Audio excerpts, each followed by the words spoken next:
I need to tell you about something absolutely extraordinary that's just emerged.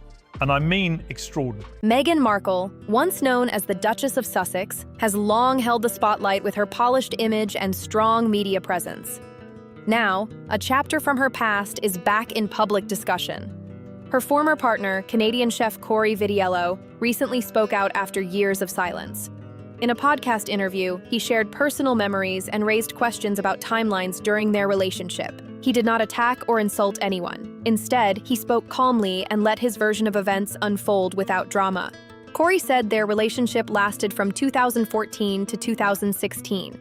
He described feeling hurt at times and suggested there may have been overlapping communication with Prince Harry before their breakup. He mentioned messages and friends who, he says, can support parts of his account. He stopped short of making extreme accusations, but the timing issues he raised quickly gained attention. What stood out most was not emotion, but detail. Cory pointed to dates and public records that he believes do not fully match the widely accepted timeline. He also referenced legal filings described by commentators as unusual.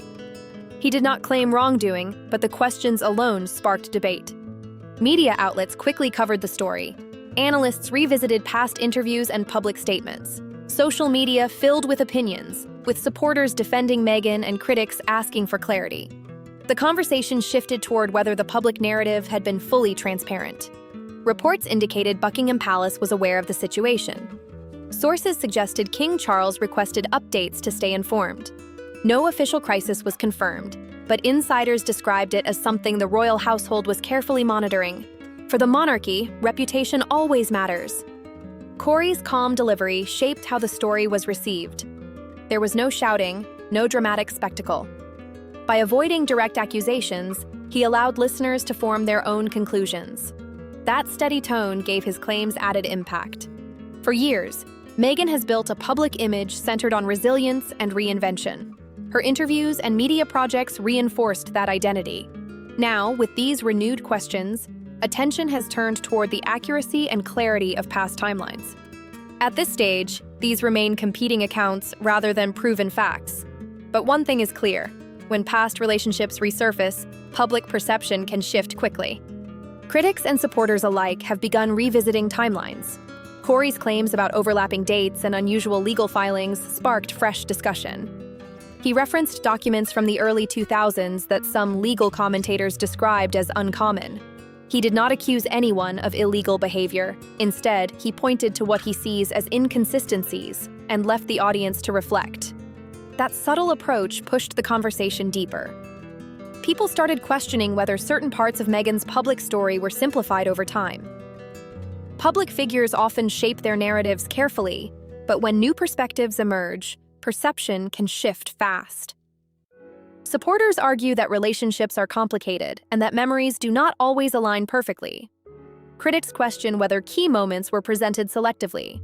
So far, there have been no official findings confirming legal violations or false statements.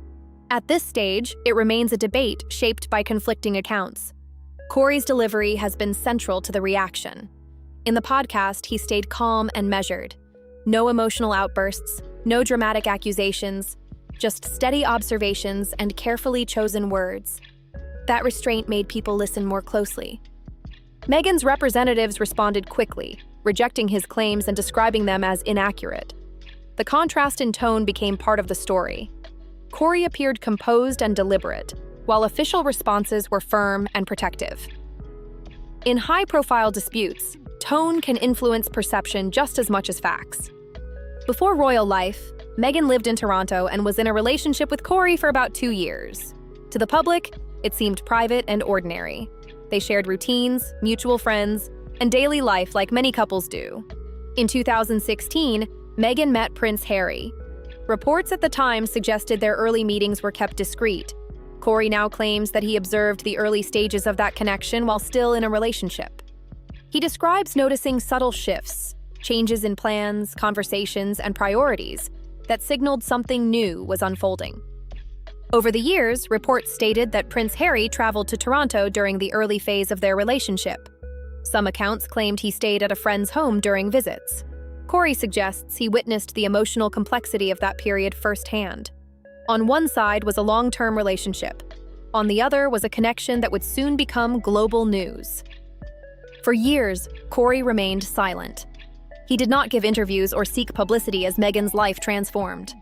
From actress to duchess, her public profile grew rapidly. He stayed in the background. Now, by speaking publicly, he frames his account as perspective rather than revenge. Supporters believe past relationships can overlap in complicated ways without wrongdoing. Critics question why he chose this moment to share his story. What stands out most is the narrative shift. Meghan's rise has often been framed around reinvention and independence. Cory's version adds context from inside a private chapter of her life. His claims do not prove misconduct. They do not confirm deception. But they do introduce questions about how neatly the timeline was once understood. In public controversies, delivery matters. Cory's steady tone transformed what could have been dismissed as gossip into a broader discussion about image and credibility. Whether further evidence will emerge remains unknown. For now, it is a conversation unfolding in real time. And when someone who has stayed quiet for years finally speaks, people pay attention. Her life at that time was full of ambition, movement, and big plans. Every step seemed intentional. Every connection looked like part of a bigger vision she was building for herself. But behind the polished image was a chapter that almost changed everything. In the summer of 2014, long before royal titles entered the picture, Meghan was in a serious relationship with Canadian chef Cory Vitiello. Their relationship had lasted around 2 years and had become an important part of her personal growth. They shared routines, social circles, and future plans. Friends reportedly viewed them as stable and committed. Some reports suggest the relationship was moving toward long-term commitment. If events had unfolded differently, her life path could have taken a completely different direction. At the same time, Meghan was traveling across Canada and writing for her lifestyle blog, The Tig. She visited restaurants, interviewed chefs, and documented experiences that reflected her interests in culture and ambition. Cory was featured positively in her writing. She described qualities she admired: dedication, strong values, and passion for craft. Those words showed respect and appreciation. At that point, he was not just a partner, he was part of her everyday world. Then, in 2016, she met Prince Harry. What followed has been widely documented. But Cory now claims that the transition between relationships may not have been as clean as once believed. He suggests there was overlap in communication. These claims have not been legally proven, and Meghan's representatives have denied any wrongdoing. Still, the timing has drawn attention. When a public figure's past intersects with a major life shift, questions naturally follow. Supporters argue that relationships can end gradually, and that personal timelines are often more complex than headlines suggest. Critics argue that clarity matters, especially when public narratives are involved. As these claims resurfaced, reports indicated Buckingham Palace was watching developments carefully. Sources suggested King Charles was briefed on the matter to stay informed. No official investigation was publicly confirmed, but royal advisors were said to be reviewing potential reputational impact. For the monarchy, perception carries serious weight. The institution has existed for centuries and relies heavily on stability and public trust. Even private matters can become public conversations when they involve senior royals. That is why, according to insiders, advisors reportedly assessed possible outcomes and communication strategies. There were claims that King Charles made direct contact with California to clarify the palace's position. These reports remain unverified publicly, but they suggested one clear message. The monarchy prioritizes institutional integrity above personal disputes. If any new evidence were to surface that affected credibility, it would be handled carefully and formally. At the same time, Buckingham Palace chose not to issue dramatic statements. There were no public confrontations, no heated press conferences. Instead, the strategy appeared to be restraint. Silence, in this case, carried its own message. For Meghan, the renewed focus on a past relationship created fresh headlines. For Cory, speaking out placed him directly in the center of a global conversation. And for the monarchy, the situation became a reminder that personal history can resurface at any moment. It is important to note that these remain claims and counterclaims. No court ruling has confirmed misconduct. No official findings have declared deception. What exists right now is a debate shaped by timing, perception, and competing narratives. One thing is certain: when private chapters collide with public institutions, the ripple effects can travel far beyond the individuals involved. Cory's decision to speak reportedly caught attention at high levels, and royal insiders suggested the monarchy took the situation seriously. The tone shifted quickly. What once felt like distant history was now part of a current conversation. According to reports, palace advisors focused on protecting the institution first, no matter who was involved. But where does Prince Harry stand in all this? Inside their Montecito home, the renewed attention created pressure. Public claims about timelines and past relationships placed Harry in a difficult position. These were not vague rumors. They were specific allegations that invited closer review. Dates, messages, and legal references were being discussed openly. That naturally raises questions in any marriage. There has been no verified report of dramatic confrontations. Instead, observers suggest Harry has kept a low profile. Rather than responding publicly with anger, he has remained mostly silent. Silence, in moments like this, can mean many things: reflection, strategy, or simply a desire to avoid adding more fuel to the media cycle. Sources close to the couple have not confirmed tension, but media commentary has speculated about how such claims could test any relationship. Trust does not disappear overnight. It is shaped over time. When outside voices introduce new narratives, couples must navigate that privately. Harry has long defended Meghan publicly against criticism. This time, however, he has not made strong statements addressing Cory's claims directly. That absence has been interpreted in different ways. Supporters say it shows maturity and restraint. Critics say it signals uncertainty. Without direct confirmation from the couple, much of it remains speculation. What is clear is that public scrutiny adds strain. When headlines question past timelines or raise doubts about transparency, even private conversations can feel heavier. Living under the spotlight means personal matters rarely stay personal. Beyond their home, public reaction has been sharply divided. News outlets across several countries covered Cory's interview. Social media platforms filled with debate. Supporters of Meghan defended her strongly, describing Cory's timing as suspicious and questioning his motives. They argue that past relationships are complex and that public figures often face unfair scrutiny. Critics, however, focused on the timeline questions. They pointed to his calm delivery and the mention of documents as reasons to take his claims seriously. For them, the issue is not emotion, but consistency. They believe transparency matters when a public image has been built around honesty and empowerment. The divide reflects a broader truth about modern public life. Once a narrative becomes widely accepted, any new detail can shift perception. It does not require proof of wrongdoing to spark doubt. Sometimes, the mere introduction of alternative perspectives is enough to create cracks in public confidence. Importantly, no court has ruled on these claims. No official investigation has confirmed deception. At this stage, it remains a clash of accounts, one man sharing his experience, and a public figure whose team firmly denies wrongdoing. Public opinion now sits in a delicate balance. Some see this as an attempt to rewrite history.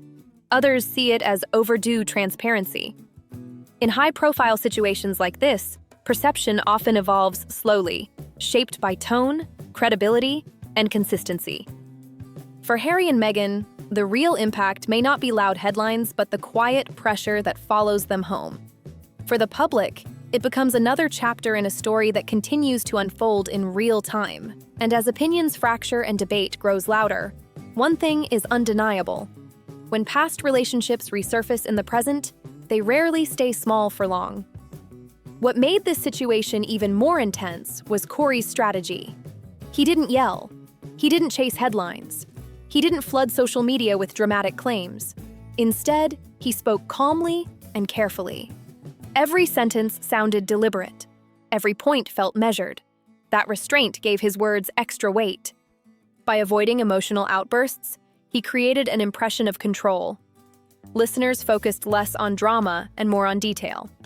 His delivery made people lean in rather than tune out. In high-profile controversies, tone can shape credibility just as much as content. Meghan's representatives responded quickly, firmly rejecting his statements and calling them inaccurate. Their response was strong and direct. Supporters viewed it as necessary defense.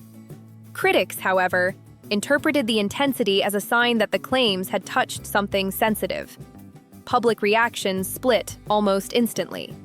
The conversation shifted from admiration of her public journey to questions about accuracy and completeness. For years, Meghan's image centered on confidence, reinvention, and independence. Now, some observers began reviewing past interviews and timelines with a more critical eye. Not accusations, but analysis. In today's media world, perception can change fast. When new narratives appear, people reassess what they thought they knew.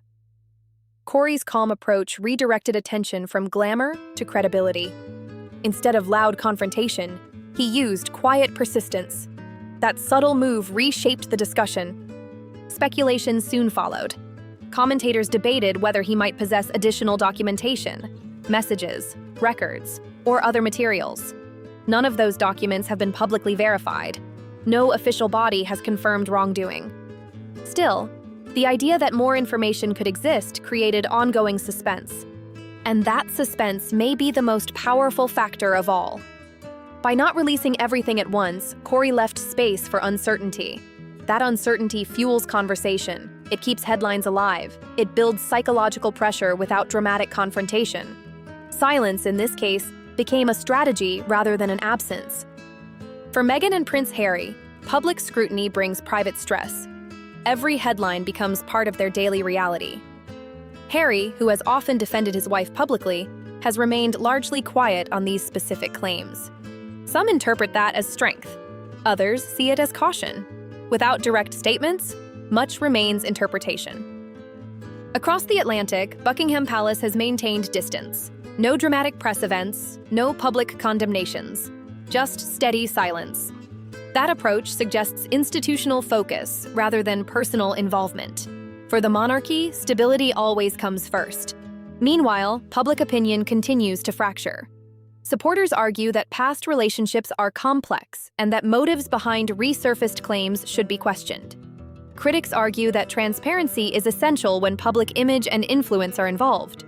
Both sides feel strongly, and neither appears ready to back down. What makes this situation unusual is that there has been no explosive reveal. No single document that changed everything overnight. Instead, it feels like a slow-building tension. A steady pressure shaped by anticipation and unanswered questions. Sometimes what is not said carries more weight than what is shouted. At this stage, these remain competing accounts. There has been no legal ruling proving deception. There has been no official investigation declaring misconduct. What exists is debate, perception, and the power of timing. And that leaves one big question hanging in the air. Is this the full story, or could more details surface later? We want to hear your thoughts. Do you think this changes how the public views Meghan, or is it simply another chapter in an ongoing media saga? Drop your opinion in the comments, hit the like button, and make sure you subscribe so you don't miss what unfolds next.